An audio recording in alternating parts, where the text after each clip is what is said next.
अस्सलाम वालेकुम बच्चों। जैसा कि आप जानते हैं हमारे अतराफ़ में कई सारी चीज़ें मौजूद हैं। उन सारी अशिया अगर से हम देखेंगे तो क्या हम उनको एक साथ रखेंगे? जैसा कि प्लास्टिक की बॉटल्स है, बॉक्सेस है, तो क्या बॉटल और बॉक्सेस एक जैसे हैं? नहीं है, तो इनको हम अलग-अलग जगहों पर रखेंगे। ठीक है, अगर से हम घर में तरकारी लेकर आते हैं और हमारे पास छोटे छोटे अलग कवर ना हो और हम सारी तरकारी एक ही थैले में डालकर लाते हैं, तब हम क्या करते हैं, उन तरकारियों को एक दूसरे से अलग कर देते हैं। इसी तरह से हमारा जो आज का सबक है इसी मुनासिबत से है कि अशिया की अलहदगी, चीज़ों को किस तरह से अलहदा किया जाता। तो अभी हमारा जो सबक है इसका नाम है अशिया की अलहदगी। अशिया जो है ये या तो खालिस होते हैं या फिर आमेज़े की शक्ल में पाए जाते हैं। तो इस तरह से इस सबक के ज़िमन में हम देखेंगे हम आज क्या क्या पढ़ने वाले हैं या किन चीज़ों के बारे में हमें जानकारी हासिल करनी है। बच्चों, हमको यहाँ पर देखना है अशिया की अलहदगी के तरीक़ों में। इसमें अशिया है आमेज़े और डूबने वाली और तैरने वाली अशिया। इसके बाद तरीक़ों में है हाथ से चुनना, दूसरा है पछोड़ना, तीसरा तरीक़ा है तहनशीनी और अमल निथारना, और चौथा तरीक़ा है छानना और तख्तीर, पाँचवा तरीक़ा है इसका खलमाओ यानी कि खलमे बनाना, छठवां है इसका कशीदगी, सातवां है तासीद और आठवां है लून निगारी या अलहदगी का मुस्तनिद तरीक़ा। चलिए बच्चों, देखते हैं आमेज़े क्या चीज़ है। अक्सर हम हमारे अतराफ़ में बहुत सारी चीज़ों को देखते हैं, उनमें बहुत सारी चीज़ें ऐसी होती हैं जो आमेज़े की हालत में पाई जाती हैं। अगर से मैं आपसे कहूँ कि जो चावल है वो क्या है, तो चावल एक खालिस शय है, यानी कि उसमें कोई चीज़ की मिलावट नहीं है, चावल चावल ही है। लेकिन अगर से इस चावल को पीस कर इसमें दूध और पानी मिलाकर, इसमें चीनी या शक्कर मिलाकर हम जब इसकी खीर तैयार कर देंगे तो खीर क्या हुआ? खीर एक आमेज़ा है। नींबू में हम क्या करें, चीनी यानी कि शक्कर और पानी मिला दिए, तो ये जब मिला दिए तो ये तीनों का एक घोल बन गया, इसे हम कहेंगे आमेज़ा। आमेज़े में दो या दो से ज़्यादा अशिया पाई जाती हैं। इसमें एक शय मुनहिल होगी और एक शय मुहल्लिल होगी। यहाँ पर है देखिए, दो या दो से ज़्यादा अशिया का एक साथ पाया जाना या इनका मजमुआ आमेज़ा कहलाता है।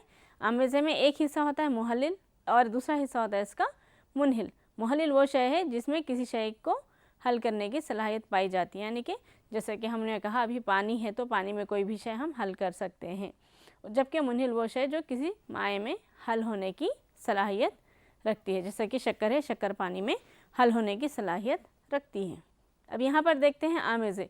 आमेज़े अलग अलग किस्म के आमेज़े हैं। आपके पास ये जदवल था जिसे मैंने कुछ हद तक फ़िल किया है और बकाया आपको फ़िल करना है, कम्प्लीटली इसको पूरा करना है आपको। इस जदवल को आप और आगे भी बढ़ा सकते हैं। आमेज़े हैं, आमेज़े में पाए जाने वाले अज्जा है, ये अज्जा कुदरती है या इंसान साख्ता है। तो यहाँ पर आमेज़ा है, आमेज़ा रेत है। रेत में क्या है, मुख्तलिफ़ किस्म के मादनियात पाए जाते हैं, बैक्टीरिया और फंगस पाया जाता है, पत्तों के हिस्से पाए जाते हैं। ये सारी चीज़ें रेत वाले आमेज़े में पाई जाने वाली चीज़ें हैं। तो यहाँ पर ये कैसा आमेज़ा है, क्या इसको हमने तैयार किया? नहीं, हमने इसे तैयार नहीं किया है। इसे किसने तैयार किया है? ये कुदरती तौर पर तैयार शुदा है, इसीलिए हम इसको नाम देंगे कुदरती आमेज़ा। नींबू का रस है। नींबू के रस को हम क्या करें, इसमें हम शक्कर पानी और नींबू को मिलाया तब जाके एक आमेज़ा बना। तो ये कौन सा आमेज़ा है? ये है इंसान के ज़रिए तैयार किया गया आमेज़ा, इसीलिए हम कहेंगे इसे इंसान साख्ता आमेज़ा। क्या कहेंगे इसे? इंसान साख्ता या फिर इंसान साख्ता आमेज़ा। खीर है। खीर घर में तैयार की जाती है। अक्सर नॉर्मली खीर जो बनाई जाती है उसमें शक्कर, चावल का आटा, दूध और पानी वगैरह शामिल होते हैं।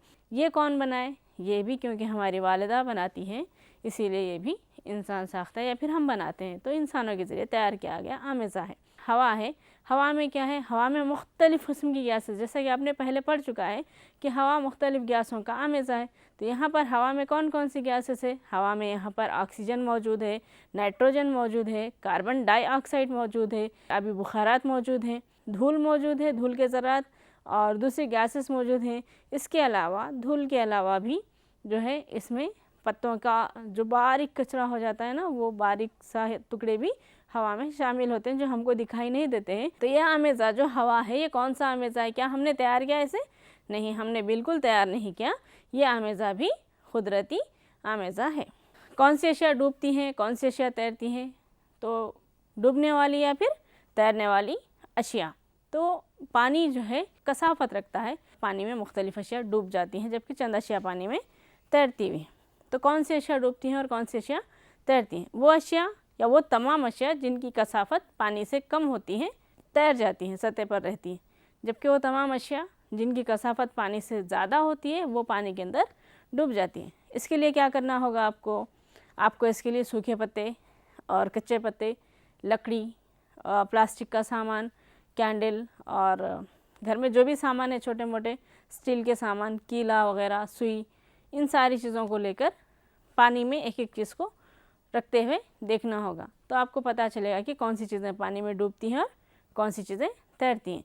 यहाँ पर इस स्लाइड में दिया गया है, देखिए, तैरने वाली और डूबने वाली अशिया। तो जिन अशिया की कसाफत पानी से ज़्यादा होती है वो उसमें या उनमें डूब जाती हैं, जबकि जिन अशिया की कसाफत पानी से कम होती है पानी की सतह पर तैरने लगती हैं। तो बच्चों, हमने यहाँ पे यही देखा कि वो अशिया जो पानी से ज़्यादा भारी होते हैं या वज़नी होते हैं वो पानी के अंदर डूब जाएंगे, और वो अशिया जो पानी से हल्के होते हैं पानी की सतह पर तैरने लगेंगे। जैसा कि प्लास्टिक का एक कवर ले लो आप, वो पानी की सतह पर तैरेगा, या फिर पॉलिस्टर का कपड़ा ले लो, पानी की सतह पर वो भी तैरेगा। लेकिन इसके बजाय अगर से आप कॉटन का कपड़ा लेते हैं तो पानी के अंदर डूब जाएगा। उसके बजाय अगर ऊन का कपड़ा भी लेते हैं तो वो भी पानी के अंदर डूब जाएगा, पानी को जज़्ब कर लेगा, सूखेगा और बाद में डूब जाएगा।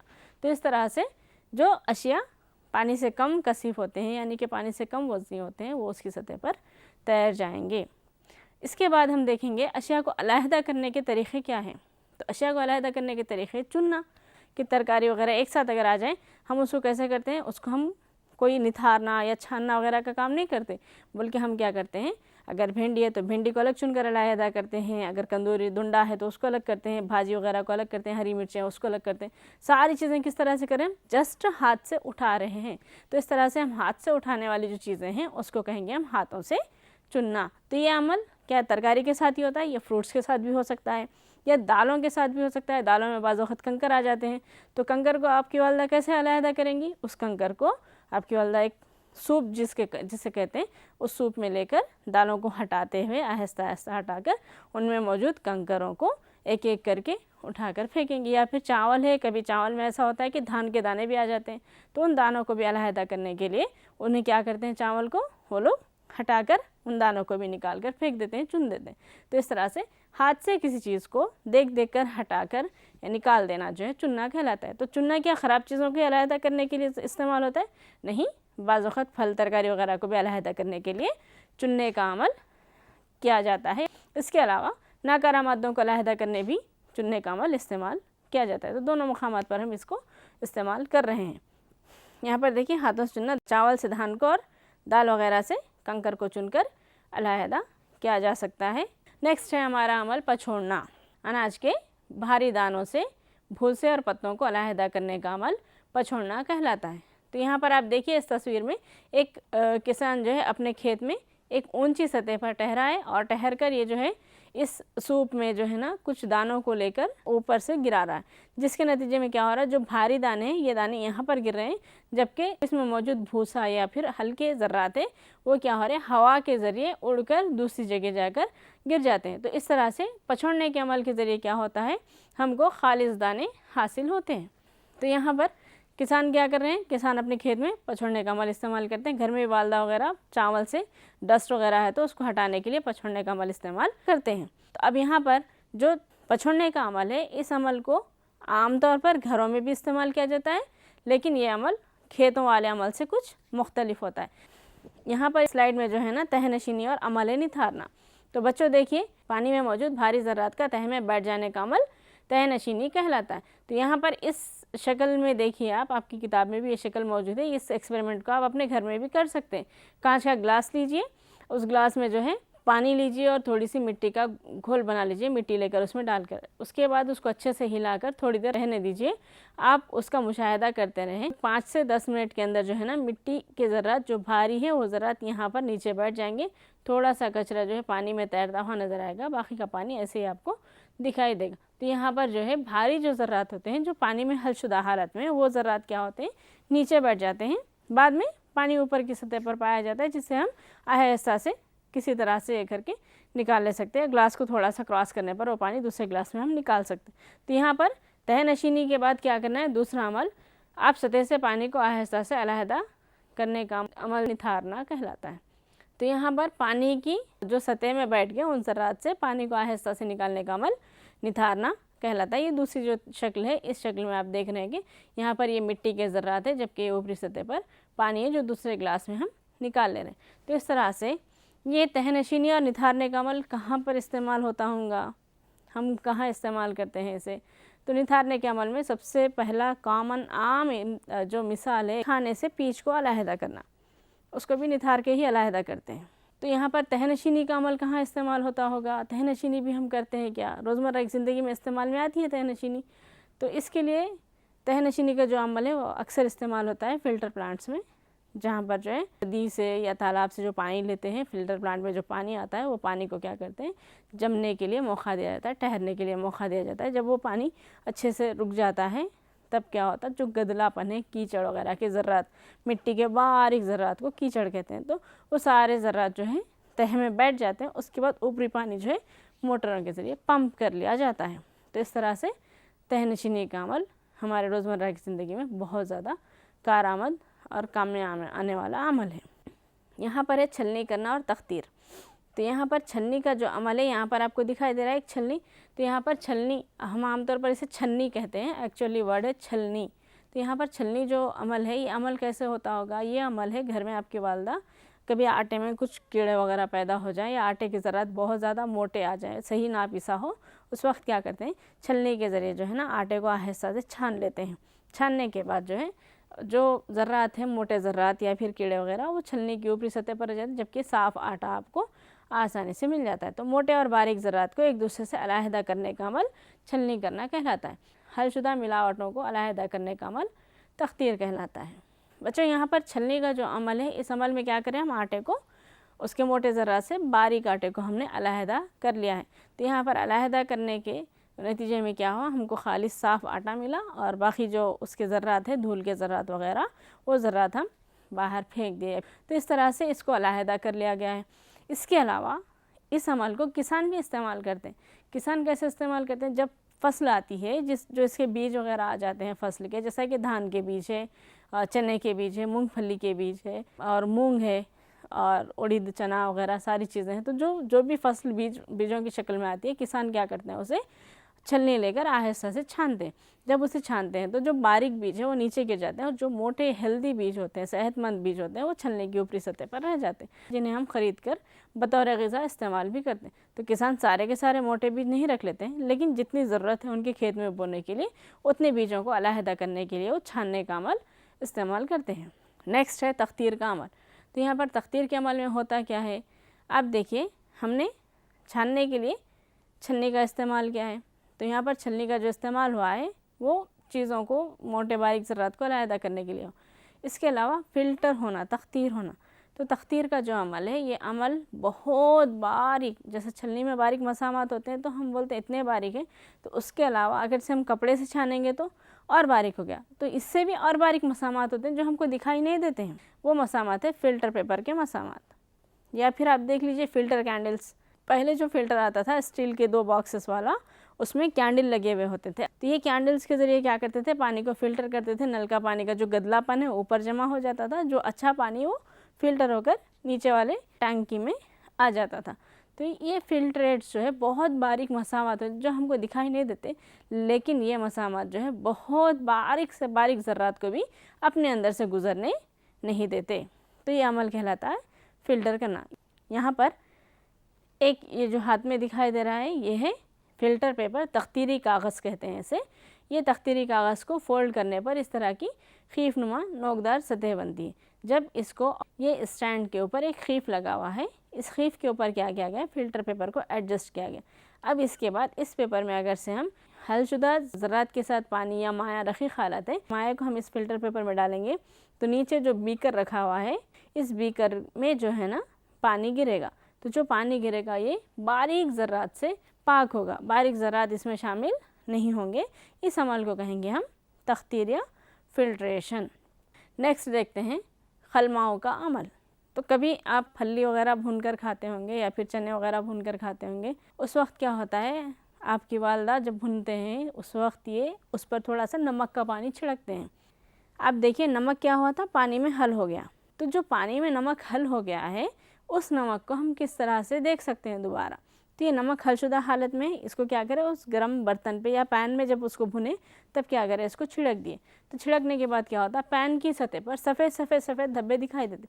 जो सफ़ेद धब्बे या वाइट कलर के धब्बे आपको दिखाई दे रहे हैं, वो धब्बे क्या चीज़ है, वो एक्चुअली जो है ना नमक है, जिसको आपकी वालदा ने पानी में हल करके उस पैन पर डाला था। लेकिन वो नमक क्या हुआ, नमक वहीं पर ठहर गया पैन पर, जो पानी है, पानी बुखारात की शक्ल में वहाँ से खारिज हो गया। तो गर्म होने की वजह से पानी तो हवा बन गया, गैस बन गया, लेकिन नमक क्योंकि एक ठोस शय है तो वो ठोस शय वहीं पर मौजूद रहेगी। तो इस तरह से आपको वहाँ पर नमक दिखाई दिया। नमक इसी तरह से तैयार किया जाता है, ये अमल एवापोरेशन कहलाता है। तो यहाँ पर इस तबखीर या एवापोरेशन के अमल के ज़रिए समंदर से नमक को हासिल किया जाता है। खलमाओ, पानी में हलशुदा नमक को अलहदा करने के लिए इसको खुश्क किया जाता है। इस अमल को समंदर से नमक हासिल करने के लिए इस्तेमाल किया जाता है। तो यहाँ पर आप देखिए, ये पानी है, ये जो पानी है समंदर का पानी। यहाँ पर जो है ना आपको ये जो तस्वीर दिखाई दे रही है, इसमें समंदरी पानी को रोका जाता है। अब यहाँ पर समंदरी पानी को जब रोक लिए, रोकने के बाद क्या होता है, रोज़ाना की जो हवा की सतह से पहुँचने वाली गर्मी है वो गर्मी, और सूरज की हरारत गर्मी, उन दोनों गर्मियों की वजह से यहाँ का पानी मुकम्मल तौर पर बुखारात में तब्दील हो जाता है। पानी के साथ नमक तो नहीं जा रहा, तो नमक क्या होगा, यहाँ पर बैठ जाएगा। ये जो नमक यहाँ पर जमा होगा, इस नमक को बाद में निकाल लिया जाता है। अब इसको ले जाकर इसको सुखाया जाता है। सूखने के बाद इस नमक की फिर से प्रोसेसिंग मुख्तलिफ़ तरीक़ों से इसकी तख़लीस यानी कि सफाई अमल में आती है, जिसके नतीजे में जो नमक हम खा रहे हैं वो नमक हमको हासिल होता है। तो बच्चों, यहाँ पर हमने देखा खलमाओं का तरीक़ा। तो समंदरी पानी से नमक को हासिल करने के लिए खलमाओं का तरीक़ा अमल में आ रहा। नेक्स्ट अमल है कशीदगी का अमल। अमल कशीदगी, कशीदा पानी किसे कहते हैं, कहा हमने, पानी बिना किसी मिलावट या मादनी ज़रियात के हो तो उसे कशीदा पानी कहा जाता है। अब यहाँ पर जो है ना, ये आपको दिखाई दे रही है, ये मखरूती सुराही कहते हैं इसे। ये कॉनिकल फ्लास्क एक स्टैंड पे रखी हुई है। ये स्टैंड के ऊपर जो है ना एक जाली होती, जिसकी वजह से जो है फ्लास्क को डायरेक्ट हरारत नहीं पहुँचती। नीचे जो है ना एक स्टॉव की मानिंद, इसे बेंसन बर्नर कहा जाता है। इस बर्नर को जब जलाते हैं तब क्या होता है, ये बीच में जो जाली मौजूद है वो गर्म होती है। उसके बाद ये जो कॉनिकल फ्लास्क है, इस सुराही में मौजूद पानी गर्म होगा। सुराही को क्या किया गया है, यहाँ पर एक कार्क के ज़रिए से अच्छे से बंद कर दिया गया है, जिसकी वजह से गैसेस बाहर ना निकले। अब यहाँ पर इस कार्क के बीच में मुड़ी हुई नली को यहाँ पर लगाया गया है। इसकी नली के ज़रिए जोड़ा गया है इसको एक कार्क के ज़रिए। वो कार्क फिर यहाँ पर इसमें टाइट फिक्स किया गया है। यहाँ पर एक और मखरूती सुराही मौजूद है, कॉनिकल फ्लास्क। तो अब यहाँ पर क्या होता है, जब हम इसको हरारत देते हैं तब ये पानी जो है हमेशा गर्म करने पर बुखारात में तब्दील हो जाता है, तबखीर का अमल अंजाम पाता है। तो ये निकलने के लिए मौका नहीं दिया गया है इन्हें, तो ये ट्यूब के ज़रिए यहाँ से निकल कर इधर मुंतकिल हो रहे हैं। जब ये ट्यूब के ज़रिए मुंतकिल होते हैं, एक मुकाम तक जाने पर ये क्या होते हैं, ठंडे हो जाते हैं, यानी कि तकसीफ़ का अमल हो रहा है। यहाँ पर तकसीफ़ के अमल की वजह से दोबारा क्या बना, पानी। तो यहाँ पर जो पानी है, इस पानी में मिनरल न्यूट्रिएंट्स या फिर मादनी तग़ज़िया नमकियात मौजूद है, लेकिन वो नमकियात इस गैसी हालत में मुंतकिल नहीं हो सकते, जिसकी वजह से क्या हुआ, हमको साफ़ पानी बग़ैर मादनियात के हासिल हुआ। इस बग़ैर मादनियात के पानी को हम कहेंगे कशीदा पानी या डिस्टिल्ड वाटर। तो इस तरह से कशीदगी का अमल मायात की तख़लीस या सफाई के लिए किया जाता है, या सब्लिमेशन।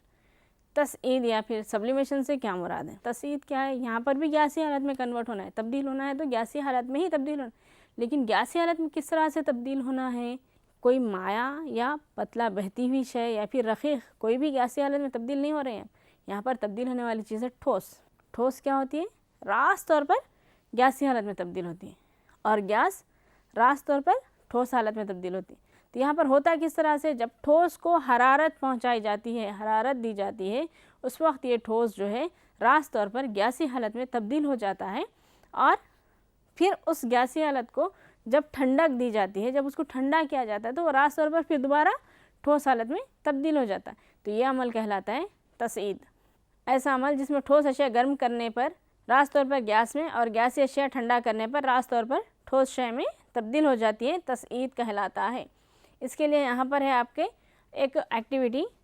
तो अक्सर आप ये एक्टिविटी कर सकते हैं कपूर के ज़रिए, जो घर में कपूर कहते हैं ना, तो उसको लाकर अगर से उसको हीट देंगे तो वो क्या होगा, गैसी हालत में तब्दील हो जाएगा। यहाँ पर ये ट्राइपॉड स्टैंड है, बेंसन बर्नर है, ये जो है ना चीनी का बर्तन है या फिर वाच ग्लास में भी हम इसको गर्म कर सकते हैं। यहाँ पर जो है ना ये है कांच का खीफ। यहाँ पर इस वाच ग्लास में या चीनी के बर्तन में जो है ना हम क्या करेंगे, कपूर को डालेंगे। डालने के बाद ये जब इसको हीट दी जाएगी तब क्या होगा, ये रास तौर पर गैसी हालत में कन्वर्ट होगा, बिल्कुल रक़ीक़ में तब्दील नहीं होगा, ये सीधे सीधे गैसी हालत में ही तब्दील होगा। जब ये ऊपर उड़ेगा तो यहाँ पर जो है ना ऊपर एक कॉटन का कॉर्क लगा दिया जाएगा, जिसकी वजह से ये बाहर नहीं जा पाएगा। यहाँ पर क्या होगा, इस कॉटन के कॉर्क पे जमा होकर ये ठंडा हो जाएगा और ठंडा होने पर ये दोबारा अपनी ठोस हालत इख्तियार कर लेगा।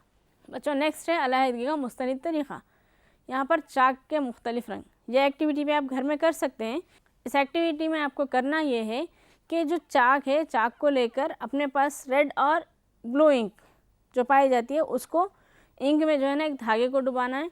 डुबो कर जो है ना वो इंक लेकर वो धागे को उस चाक के तरफ थोड़ी ऊपर से लगाना है। जैसा कि एक चाक का पीस आपके 1 उंगली के बराबर होगा, तो नीचे का आधा इंच वाला हिस्सा छोड़ दें या फिर 1 इंच वाला हिस्सा छोड़ दें। उसके बाद उसको लगाएं, 1 सेंटीमीटर से थोड़ा ज़्यादा लेकर उस हिस्से पर 2 घेरे आप लगा दें इंक के। लगाने के बाद क्या करना है, इसको आप पानी के बर्तन में रखना है। लेकिन एक चीज़ याद रखें कि इंक पानी में ना डूबने पाए, मतलब पानी इतना कम हो कि वो चाक की इंक को ना लगे।